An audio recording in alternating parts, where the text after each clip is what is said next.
Ravenflower. So I'm doing something a little bit different here. Yesterday, I've actually missed my deadline. Yesterday, I was supposed to come on and read some of the ghost stories, the finalists that we have.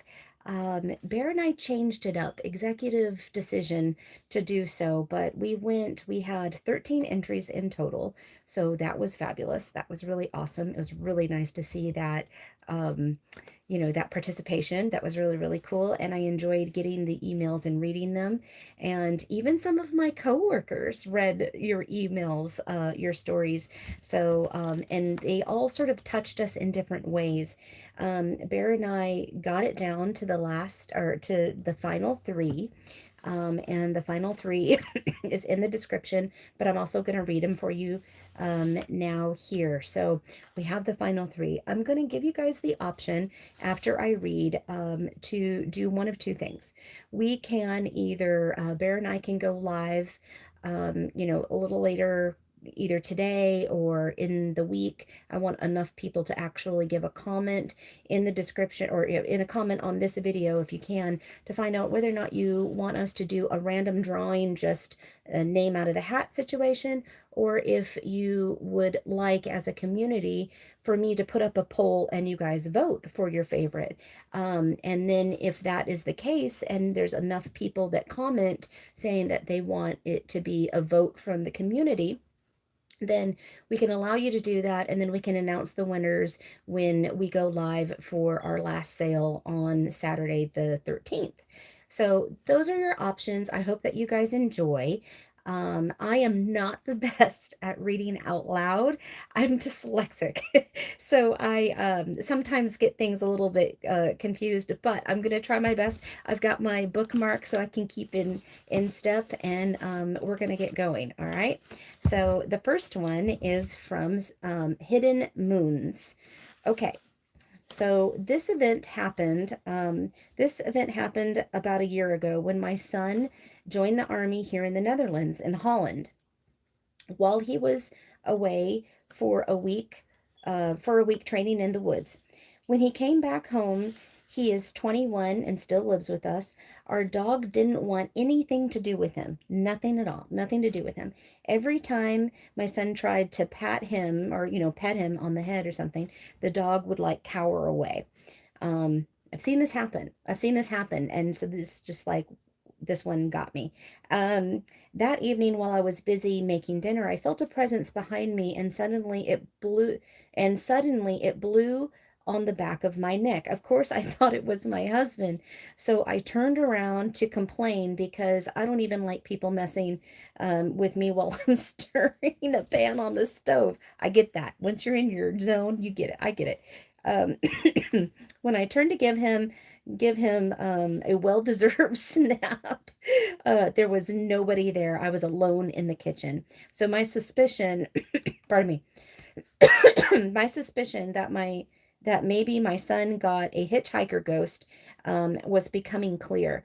Uh, one one can just imagine the amount of wandering spirits this old continent must have because of all the battles and the wars throughout history.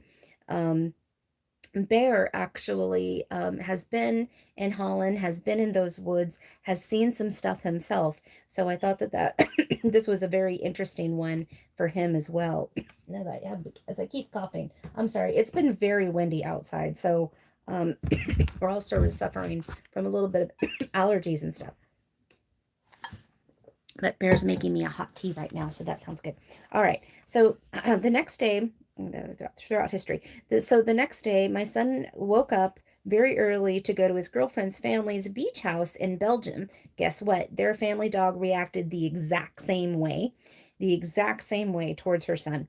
Every time my son wanted to pat the dog, it would cower away. When my son came back from the beach house, we did a severe cleansing on him and our home. After that, the dog started playing with him again, and everybody was fine. That is from Hidden Moons. Anybody else have pets that get, sort of that the pet reaction to a haunting or something that happens in your home, or the energy shift? It just happens. Is that tea? Yes, ma'am. Yay, tea. Hot tea for me. I have a scratchy throat, babe. It's all just wind. You're going to have to let it steep for a little bit. Ooh, it's my favorite Puerto Rico mug. I wonder who gave me that. I smile because they're in the chat right now. Some Irish chick. Some Irish chick gave me a Puerto Rico mug. See how it is? Oh, okay. This one is from Carol. I love it. I love it. Okay. Where Brad and I lived before we moved in the house we live now, the house across the street, a very nice old man lived there. We got our dog Molly from.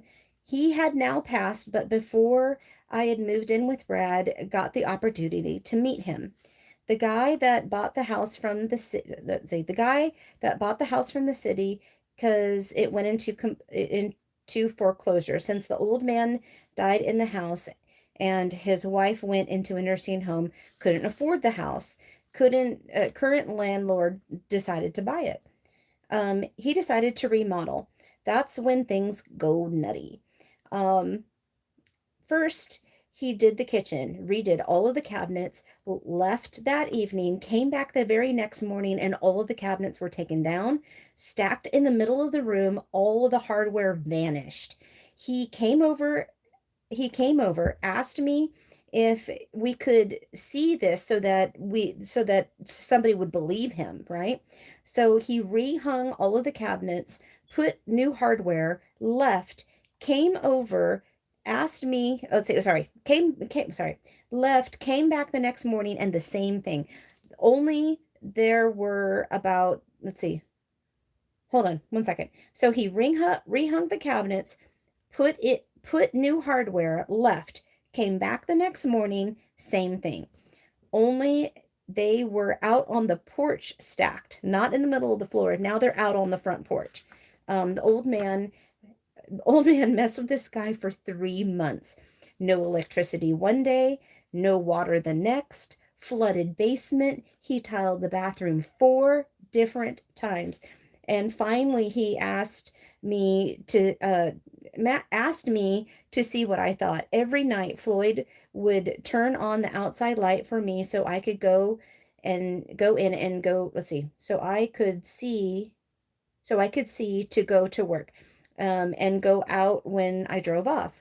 It cost the landlord over 40K to remodel that house. 4 different tenants later, he likes the current ones now. He loves kids, but they were kind people. So Floyd tolerates them. He refuses to pass. He's still here. He has no unfinished business. That's his home, and he ain't leaving. There are now 6 houses each side of the street. It's a dead end street. Each house has spirits of their own. Each house has 2 to 3 ghosts or shadows. Isn't that funny? Oh my gosh. That's some serious power. I agree. I agree with you. That is some serious power. You know, when a ghost gets attached to a home and that's their home, you better believe they're going to fight for it. It's residual energy, but when there's others, they're just like, mm-mm. They're like, no, not my home. Maybe he just didn't like the cabinets. That's what I'm thinking. I don't know. Isn't that crazy? Okay, so that is from Carol. All right, our last one that we're going to read today is this is the story of the Red Oak Graveyard from Draven. We all know Draven. I don't know if Draven's in the chat right now, but maybe he is. I'm not sure. Okay. This one's a little bit longer. I had several experiences with the paranormal, but one in particular stands out to me. There is an old Presbyterian church and a cemetery dating back to at least 1817, 204 years old. The cemetery has graves dating back to at least that time. My best friend is a person that got me into paganism and witchcraft. My best friend and I would go to the cemetery and leave offerings and then go and read a book leaning against one of the trees in the old part of the cemetery. The old graves were closed within fences made of stacked rock. My friend had brought another friend and her kids up there to show them the old cemetery and show them around.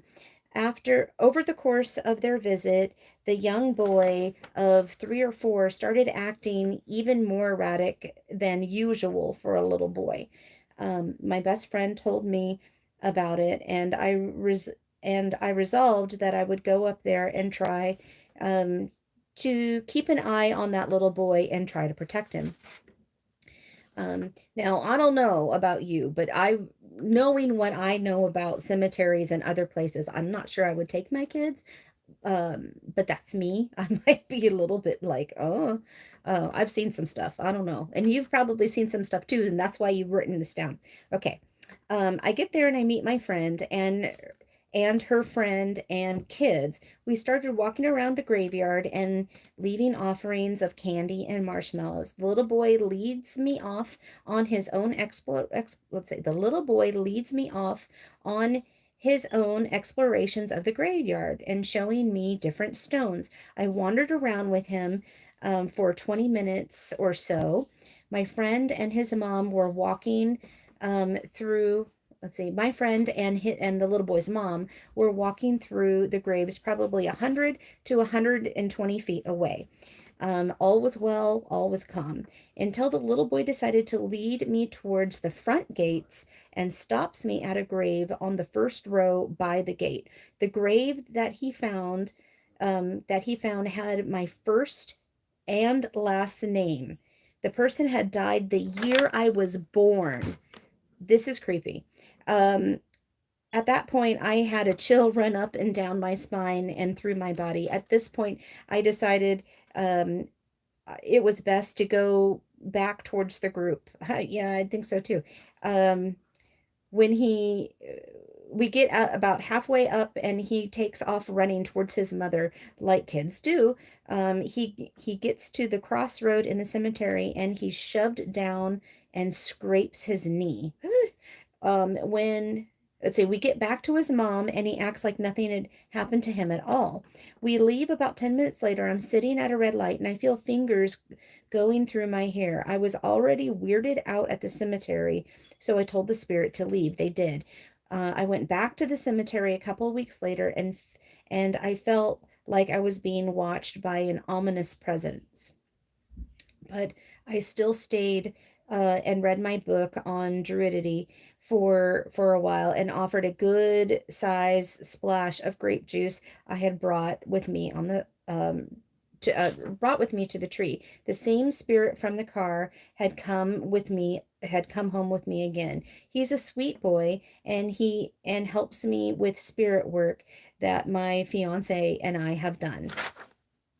So interesting that you found kind of like a spirit guide or somebody that you're going to work with, in a lot of your practice and your work. That's pretty interesting. That's really interesting. Not usually these types of stories with the graveyard and, all that don't exactly pan out so nicely. So I'm very happy for you. So that story was by Draven. So those are the three. And if you just came in, I see a couple of you did. Hi, Mystical Love and Light. How you doing? And hi, Celestial Forest. And I see Alondra in here as well. So, okay, if you just came in, you're welcome to go back and you can listen to me read those again. I know, didn't that give you chills? It's crazy. I know. It gave me chills, especially with the stone with their first and their last name on there and the year they died the year that they were born. That was like, what? Okay, so go back and listen to me read the stories, and also in the comments below, please let me know if you want. So I'm kind of taking a poll just based on the viewers, and I will look at it probably again tonight or tomorrow morning. How about I'll give it till tomorrow morning?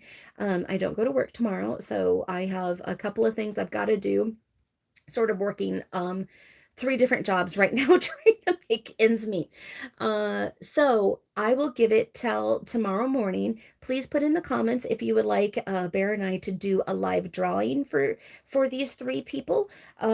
Or would you guys like us to do a poll and the community votes for those 3 people over the course of a week, and then we can announce the winner live at my next sale? So put it in the comments below. I hope you guys have a wonderful day. Many blessings. Bye.